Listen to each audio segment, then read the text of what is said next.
pembinaan bibit cabai jenis akar bersama Bapak M. Yahya, masyarakat Monmata. Beliau menanam cabai ini bersama-sama dengan saya dalam membina.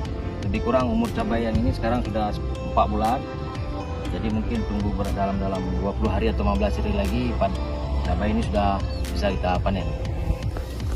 Bagaimana tanggapan Pak Kecik tentang adanya pembinaan dari Babin Kamtibmas terhadap petani ataupun masyarakat yang membudidayakan cabai di Desa Monmata ini? Ya, baik, terima kasih. Untuk kehadiran Babin Kamtibmas di Desa Monmata sangat aktif dan sangat membantu masyarakat, khususnya adalah masyarakat petani Lembu Community cabai ini.